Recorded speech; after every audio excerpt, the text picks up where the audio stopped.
Ladies and gentlemen, welcome to a very special episode of Let's Dev. Now, today's video was meant to be the start of a new series called Let's Dev Labs. Now, the premise was to take a single effect or mechanic from an existing video game and challenge myself to recreate it.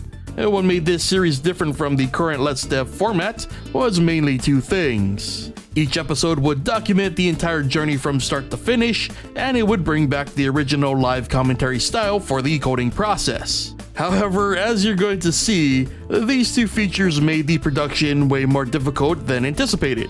And as a result, I'm currently not sure if I can continue the series, but regardless, I at least wanted to share the first episode. So, with that said, let's get to the video. Yeah, okay, I get it. Whoa, that was a cool effect. How did they do that? Ooh, ooh.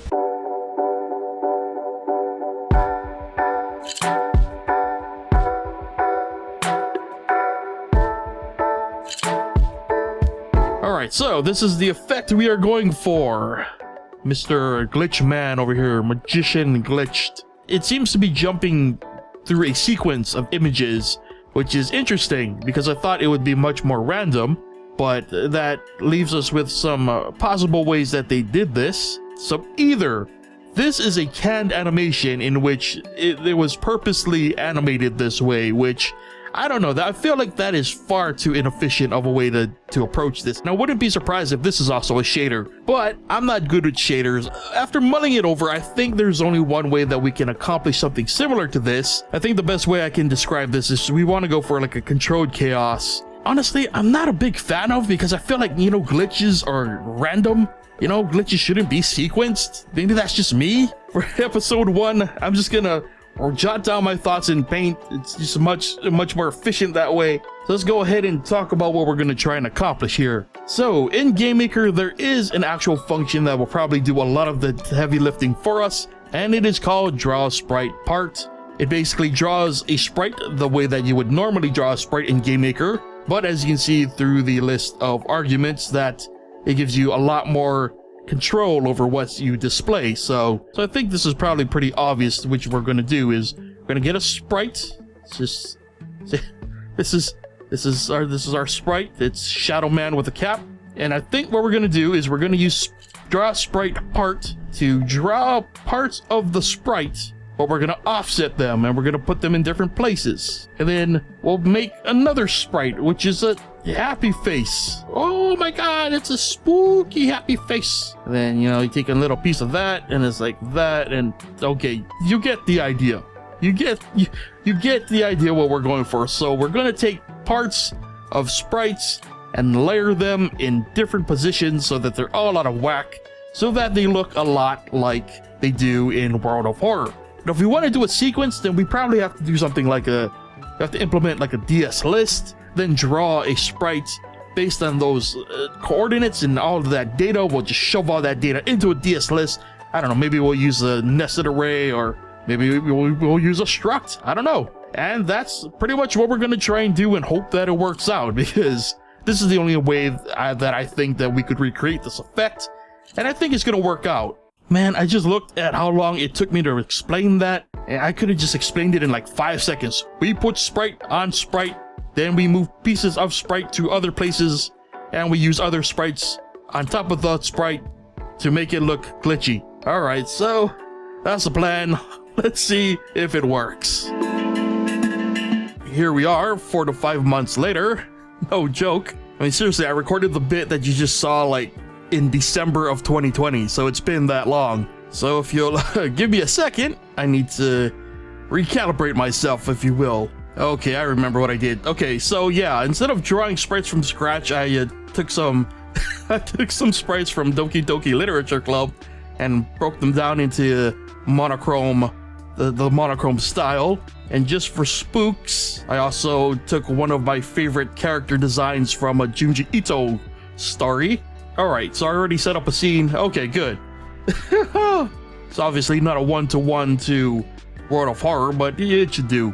Okay, alright. And it's just that simple. We got everything just drawn on top of each other. Okay, so I guess we're gonna do everything in the draw event. Why not? Well, maybe not everything. Most things. Alright, so if I remember correctly, there are two aspects to the glitch effect. The first part is going to be the base of the sprite, which is, it's kind of like a screen tearing effect. Let's start with a variable. Let's go with a height, broken down into segments. So we'll get the height. Let's divide that by, let's say, 6 pieces. So we'll have 6 horizontal slices, but listed vertically. Let's do a for loop. Then we'll let's see, draw sprite. Now let's add a variable to make things more pretty. Let's make this easy. Y equals I plus 6. Nope, wait, what am I doing? Height, yes, height. Draw sprite, SP0, and then we'll just do YY. Let's see what that does. Actually, no, I've already gone off the deep end. It's part. We're drawing parts. We're drawing parts. That's the whole point. That's the whole reason we're doing this whole video. 0, 0. No, wait, the top should be... Okay, hold on. This is gonna get complicated. Hold on. We gotta break this down. Y equals 0. Yeah, Y previous equals 0. I minus 1. Then we draw the sprite part. X shall be 160. And Y shall be YY. Yes, maybe. This could go completely wrong. Who knows? Let's see. Well, you know, we're getting there. I know what we did wrong. We need to define our segments. Then we change that to segment to get our proper height. Yes? Almost. Okay, I think I'm overthinking this. Let's just go with static numbers for now. Let's go 100. Let's go 10 times I. Okay. Good to get fancy right off the bat and... Okay, so it does work. Like I think it works. We just need to get the math right, which is always my biggest problem. So let's trade out the 10 for segment. Now let's change the height to segment. Okay, let's just keep the 10. Okay, the math is wrong on the segment area then. We shouldn't have that many segments because we're only cutting it into 6 parts. Am I overthinking the math here then? Let's just use height then. That seems like too much. Okay, you know what? I'm going off the assumption that this is a small sprite. How big is this sprite? Okay, these sprites are much bigger than I thought they were. Okay, so we need more segments. How about we do 10 segments? Let's see what 10 looks like. Okay, we're getting there. Let's do 20 segments. How about that? That looks good. Okay, now let's figure out the rest of this. First, we'll do width because that's the easy thing to figure out. And then we need to push this whole thing down. So if I is 0, then we bring this all back to the variable. Almost. Why did it draw her head twice? Okay then, how about we just start at 1 instead of 0? There we go, that's good. That's good. Alright. Why is she so much off than she was in the before? What? Draw sprite parts work on different... What the heck? Okay. I'm assuming I centered the sprite. So maybe draw sprite parts does not... Yeah, that makes sense. It does not account for sprite origin. Okay. So if I do 80, we should be back on top. Or not. You know what? Close enough. Yep, that'll work. You know what? She's centered in the middle of the screen. Just Monica. Okay. So let's actually add some fun stuff to this and make it wacky. So let's start glitching this baby out. Okay, we're gonna need a new offset. We'll do X offset equals. We'll do a random chance. It's greater than, let's do 50% for now. Negative 5, 5. It's going long. Negative 20, 20. And then we add this offset to the X position. Since that's going to go every frame, it should give us a random shaky effect every single frame. Or it's going to break. Oh, and there we go. We've already got the tearing effect going. Maybe we'll mess with the chances a bit. 90%. Let's tone down the shaky a bit. Yeah, 2 sounds good. So barely shaky and super shaky. There you go. That feels a little bit more glitchy. Let's actually bump this up to like 95. So like we barely get the extreme shaky, but we just get just enough. There we go. It's feeling pretty good so far. We've got our segmented parts.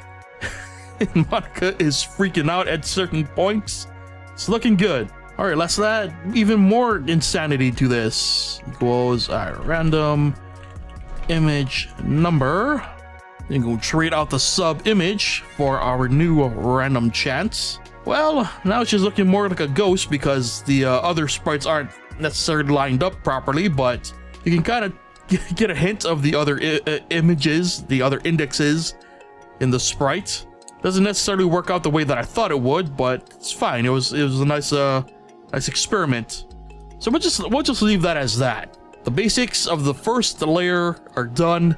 Now we gotta draw stuff on top of it. So this is where things get even more crazy. If I can math it correctly. X equals random range 0 to width. And then we'll do a random height of, let's see. It's maybe what, about 100 pixels if this is about 320. So let's go with something much smaller than that. Let's go with 80. Draw sprite part. We're just going to draw the same sprite for now, same index. And then we're going to use the same... No. Haha. Now we're going to get fancy with it. Width will be random range.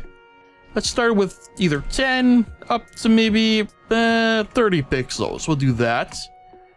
Height, random range. We'll do the same that way. Actually, we're gonna need even more variables. TT equals random range 0 height. Okay, we're gonna need another variable. Height SP. Okay, then we can do real height. LL will be a random range 0 width. So now we're just gonna start stamping on other little bits and pieces from other sprites in this set. Let's see what that does. All right, it's kind of hard to tell because it's just, so fast. Actually, I don't think this is too bad. If anything, maybe tone down the amount of artifacts and then maybe start messing with the other images we have. Yeah. Go 3 to maybe 5. 3 to 5. 3 to 7. 3 to 7. Maybe we will go to 100. Maybe just 120 even. Let's see what that does. Okay. It's looking better. Okay, so let's set up an array now. And we'll add another variable. Sprite. Actually, do an II here. II equals random 3. Very hard to tell, but it's happening. I feel like it was a mistake to go with a bright background. I feel like it stands out much more with a dark background. God dang it. Oh, I actually have different versions of backgrounds. I even have 2 backgrounds. Okay. It kind of helps. Okay, let's do this as well. Main equals random. And then we're gonna make this main sprite random. So Monica isn't always the sprite that we start with. I'm starting to see a discrepancy because Monica's sprite is so much wider. I'm starting to notice that maybe choosing Monica at the start was a bad idea. It's much more obvious of our glitchy effects when we use something other than Monica.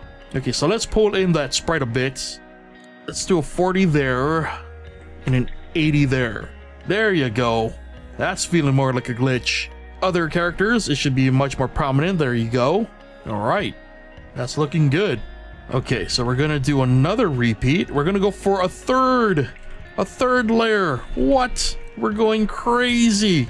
I've got myself a bunch of text here. Let's get the width and height of this text sprite. Okay, so width will be random again. Left will be random range 0. And we'll just go the full width and height. This one will go full bore with the positioning. Okay, so now we've added text layers. Can't really... Oh, yeah, actually you can kind of tell. Again, I feel like this would have been more effective on a darker background. I'm now realizing that. Oh, big oversight on my part. It's actually not looking too bad though. I mean, I think we're in the same ballpark as World of Horror. We're far more chaotic because I haven't added a timer, so it's literally choosing new positions frame by frame. I mean, the unfortunate thing is you could probably never actually use this in a game other than something like World of Horror, Unless you do vertexes, but you know, that's a whole other ordeal. But the amount of drawing that you do here is ridiculous. So now that we've had our fun with randoms all over the place, let's see if we can make this a little bit more controlled. So we're going to return back to just using the base, this effect. That's all we're going to be using. And what we're going to do is we're going to do the same stamp effect, but we're going to do it like World of Horror does, which seems to be that each segment is static, if you will. So actually to do this, let's, oh boy, there's going to be a lot of stuff. Add stamp. Let's make it a struct. We're going to take all our code, shove it in this function. And just like that, we've got a whole bunch of struct data. Then we're going to do the same thing for our text. Function add text. Boom. So bring this variable over for the height. Stamps. And then it's a new struct. Add a stamp. Just like that. And then we do the same for text. And we can actually bring back a lot of the previous stuff. Oh wait, do we use real height in... Yeah, okay. Okay, we're moving all of this over actually. And I'm too lazy. I'm just gonna copy paste the variables into the actual function. And we're just gonna draw the sprite based on all the data that we have in our structs. Then we check how broken this is. Yep. Alright, so if I was actually doing this for realsies, I would take my time with this stuff, but I've already spent so much time waiting to do this project, and everything that's associated with it, I'm just copy pasting over and over again the things I'll need to make this stinking code work. Okay, now we've got some glitchy parts. I know they're not moving, that's fine. This is what we want. Do we just want bits and pieces to start showing up on the screen? So let's do the same thing for the text. Then we tie everything to the struct. Easy peasy lemon squeezy. Let's see those texts. Okay, there we go. Once again, hard to see because, you know, background and all. But if you squint, you look hard enough, you can see the text showing up. So let's see. We're gonna do this 4 times. And just to simplify this, we'll divide it by 4. Then we times by sequence. And then we'll check for space. And let's see how we broke it. Okay, nothing so far. There we go. So basically we now have a sequence of 4 packs of stamps and text that's not showing up. I mean, the stamps are showing up, but the text does not seem to be showing up. So let's see what's going on there. Okay, that's 4. That's 4 entries. The data is being recorded. So that's 2 entries. That's 3. First things first, I want to increase the amount of text that we can get on screen. So we'll do that. Okay, so what's wrong with it? It's the same exact code, basically. And it was working. Maybe I'll just use the same X and Y parameters. There we go. Okay. So I think what was happening is the text was being drawn off screen. Hooray, my code wasn't broken. It was just being drawn in places you couldn't see it. Now all we need to cap this all off is a timer. Let's go 5 frames for now. We need to move the sequencer to the timer. There we go. So every 5 frames, we'll run through the sequence step by step. Well, that just looks laggy. Okay, so 5 frames is obviously too slow now. 1 frame too fast, 5 frames too slow, maybe 3 frames will be just right. Yeah, kind of. We'll go with 2 frames. I guess so. Yeah, as you can see, this is a good example. We're sort of just running through the sequence of frames, or technically they're like sequences of frames, but you know, it's like it's data just stored in the DS list and it keeps running through the same sequence, so it gets the same glitch effect. So, you know, it's not random, it's controlled random. I don't know. Okay, we're gonna do something super wacky now, just to top this all off, just to make things come full circle, if you will. Now we got the best of both worlds. Hell yeah. Let's see it in action. Come on. Okay, well, too much. Hold on. All right, so if I hit the toggle, oh yeah, there you go. So now we got the original crazy freak out, everything, anything goes, and we toggle it to the controlled chaos. Oh, crazy. Less crazy. Still pretty crazy. Wow, that one's crazy. All right. For my finale, we're gonna add the face to the base. Wow. Oh my god. I should have gone with better sprites, but you get the gist. Oh my god. Good gravy. Oh, it's the inverted face. Oh. Oh. Welcome to your nightmares. Oh my god. Oh my god. This is so much worse. Oh, this is truly a glitchy mess. My goodness. Oh my god.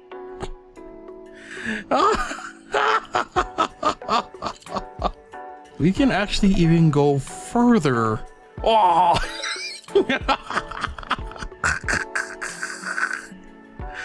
Oh, Jesus. Doesn't even matter what I refresh to. My god.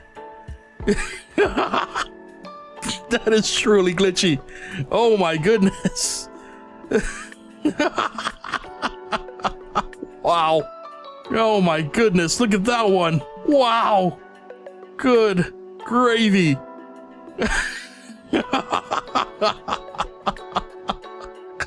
And there we have it, my attempt to recreate the glitch effect from World of Horror. So leave a like if you enjoyed the episode, subscribe and turn on notifications if you haven't already, and leave your thoughts on this recreation in the comments. Thank you so much for watching, and I'll see you guys next time.